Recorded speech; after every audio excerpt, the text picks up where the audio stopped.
Amén, amén y amén. Yo estoy seguro que tú estás de acuerdo conmigo que el grupo ejerce una fuerza tremenda. Y entre nosotros los hispanos, que somos más de comunidad, más relacionales, el grupo ejerce una fuerza increíble.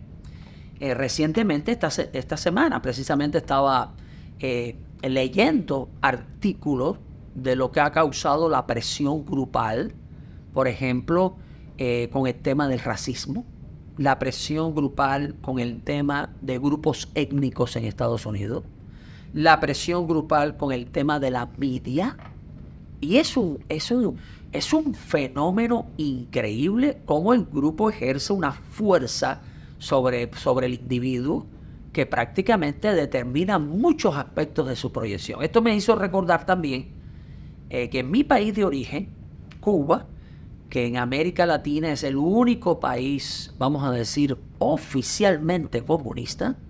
Cuando tú estudias filosofía en una universidad marxista-leninista o comunista, se te enseña que el colectivo determina el individuo. No el individuo ejerce la influencia en el colectivo, es al revés. Si no existe lo colectivo, no existe el individuo. Por eso es que en un país como Cuba se llevan ciertos conceptos a un nivel abstracto. Ese concepto llevado a nivel abstracto representa la colectividad fuera de la cual un individuo no existe. Por ejemplo, en Cuba se te puede decir: la revolución te lo ha dado todo. La revolución te ha dado educación, la revolución te da salud pública gratis.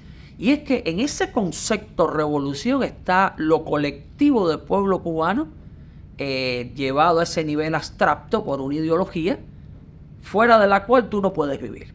Si tú estás en contra de la revolución, no existe. Es un suicidio cultural y social.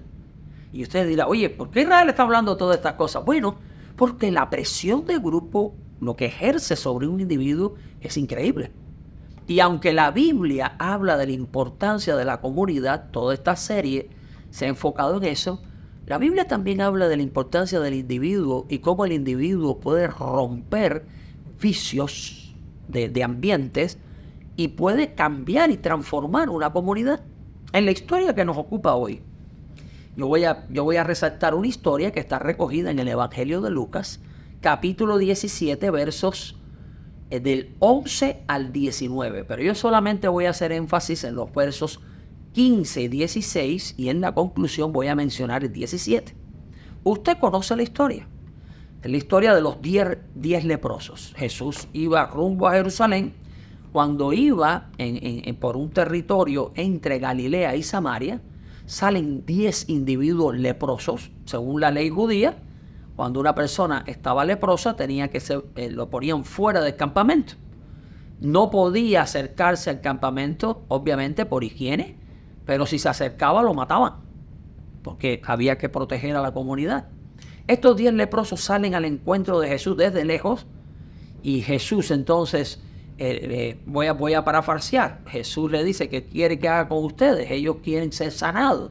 Y Jesús le dice: vayan directamente y muéstrense al sacerdote. Si ellos hacían eso, estaban mostrando la fe.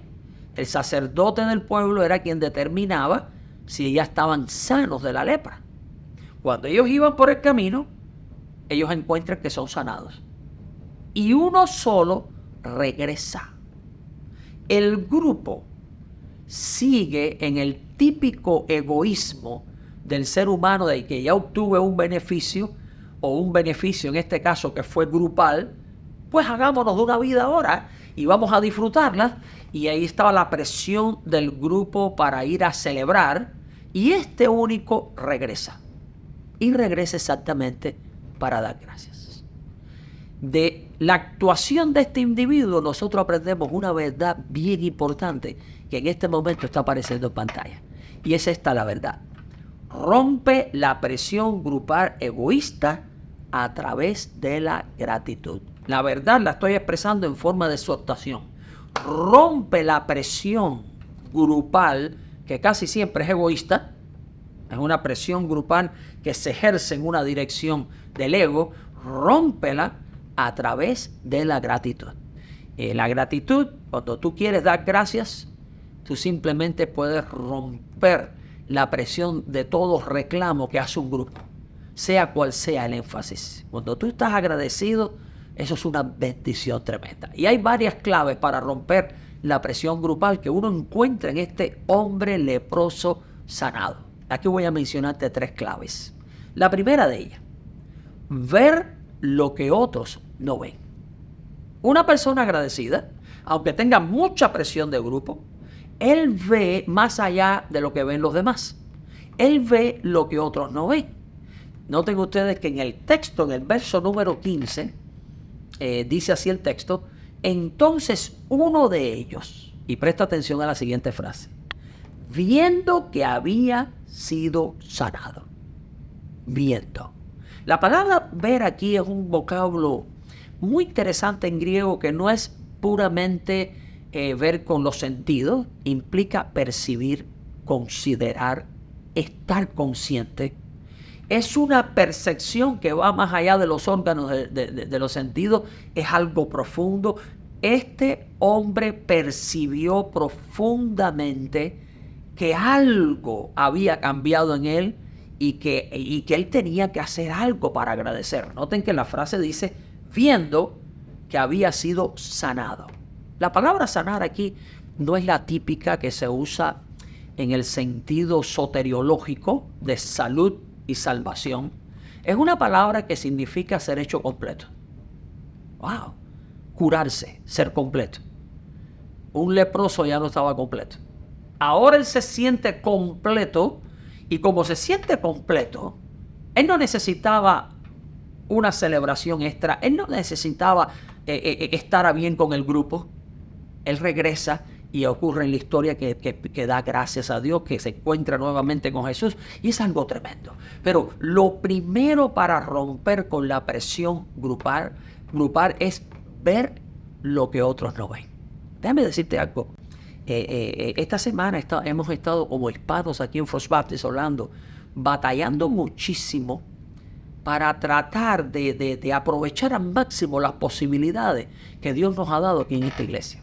En este momento esta iglesia está proyectando posibilidades de estudios universitarios para el hispano, aquí en su propio idioma, con bilingüismo, si ese es el caso, si lo prefiere el estudiante, con matrícula, con precios preferenciales, un montón de opciones. La presión grupal del hispano es muy interesante, pero que en ocasiones lo lleva a un gueto en los Estados Unidos.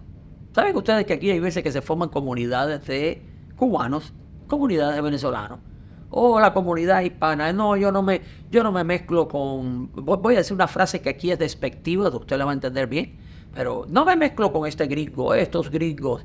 No. Tú tienes que salir de eso, tú tienes que romper esa presión grupal. Tú te tienes que integrar a la vez que mantienes tu afirmación cultural. Y tú tienes que ir a otro nivel de impacto. La educación transforma. La educación te lleva a otro nivel de impacto. Y es importante. Entonces, en primer lugar, mira lo que otros no miran. Comienza a ver lo que otros no ven. Segunda clave para romper la presión grupal, yo le he llamado así: volver cuando otros no vuelven. Es interesante que en el texto dice, voy a volver a leer la primera frase del 15, pero lo que voy a enfatizar ahora es la segunda frase. Cuando dice, entonces uno de ellos, viendo que había sido sanado, escucha ahora esta frase, volvió glorificando a Dios a gran voz. ¿Quieres romper la presión grupal? Vuelve cuando otros no vuelven. Aquí la palabra volver es interesante, que significa poner una reversa. Pero poner una reversa que tiene un prefijo en griego, y ese prefijo hipo. Poner una reversa pero bajito. En no pocas ocasiones en la vida tú tienes que dar un pasito atrás, regresar y regresar bajito. Este hombre regresa, dice el texto, vuelve, y vuelve con el objetivo, la manera que se explica en el texto, glorificando a Dios a gran voz, y obviamente después viene a agradecer. Pero él viene con una actitud que se caracteriza con el prefijo hipo por debajo. Tú tienes que estar... mire, si una cosa que mata al ser humano es la soberbia. La soberbia te infla, la soberbia te cierra, la soberbia... No, yo no vuelvo a hablar con esta persona. No, yo no voy atrás. No, yo no regreso. No, yo no vuelvo a tener contacto. Pero en la vida es importante aprender a regresar, a volver, poner la reversa y hacerlo bajito en no pocas ocasiones. En este caso, este hombre, que ahora se le abría todo un porvenir, él decide volver cuando otros no vuelven y vuelve con un propósito. Dice, glorificar a Dios, darle la gloria a Dios por su sanidad. Tan sencillo como eso.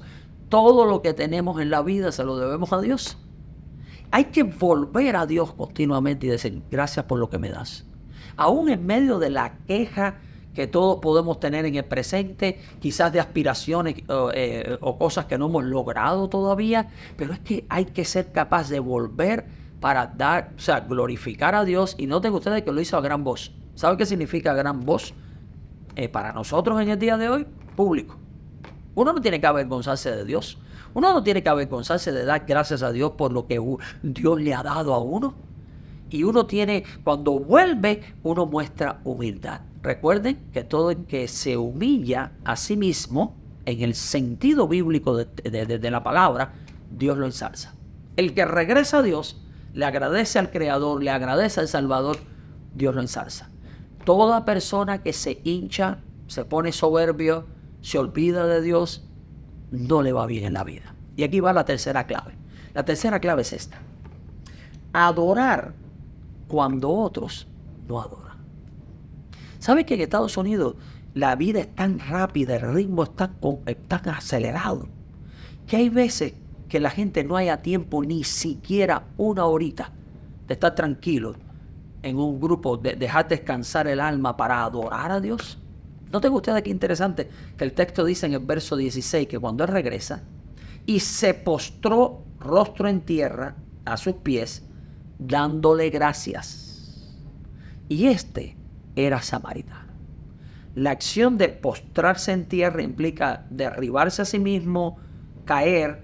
Es una acción de adoración, de reconocimiento. Adorar cuando otros no adoran. Miren, cuando el zapato le aprieta a uno, todo el mundo a esa hora dice, ay Dios mío.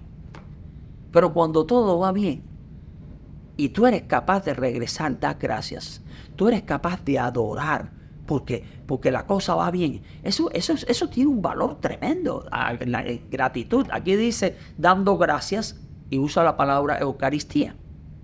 Esa palabra, y es por eso que hoy en la noche, en esta noche de oración, de adoración, se va a tomar la Santa Cena. Va a ser algo bien interesante, la comunión, la Eucaristía, es otra manera de decirlo. Implica esa palabra ser agradecido y a su vez expresar gratitud.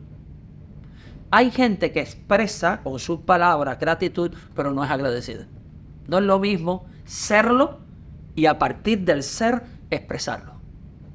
Expresar y decir gracias puede ser de boca hacia afuera ahí. Pero cuando aquí la palabra Eucaristía significa ser agradecido y de ahí brota una expresión de gratitud. Y dice el texto, dando gracias, y este era samaritano. Era el único extranjero entre todos. Si algo uno puede hacer en un contexto como los Estados Unidos, es que a través de la gratitud, a través de la adoración en gratitud, uno puede devolverle la vitalidad religiosa, la vitalidad de la conexión con Dios a esta nación que tuvo una base todo el tiempo de conexión con Dios, pero que la está perdiendo. Por eso en los contextos de Europa y de Estados Unidos, los inmigrantes están revitalizando la fe. Por eso es tan importante tener inmigrantes, por eso es tan importante tener extranjeros. Por eso en la Biblia hay leyes que protegen incluso al extranjero. ¿Saben cómo termina esta historia?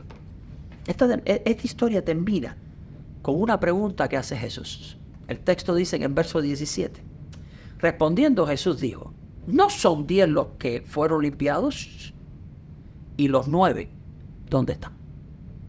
Y de hecho al final dijo, no hubo quien diese gracias excepto este extranjero. Si tú estás viviendo aquí en Estados Unidos, eres un latino de Estados Unidos, sé tú esa persona en el día de hoy, en esta semana, que rompe la presión grupal imbuida en egoísmo, imbuida en cómo el grupo me aporta a mí, en cómo el grupo me pone en alto a mí. Rompe esa presión grupal a través de la gratitud, a través de la acción de gracias, a través de agradecerle a Dios. Y sé tú esta persona, el único que volvió, sé tú uno entre los 10. Y esto tiene un valor increíble. Recapitulo con las 3 claves para romper la presión grupal, que todos haríamos bien en aprender. Ver lo que otros no ven, volver cuando otros no vuelven, adorar cuando otros no adoran.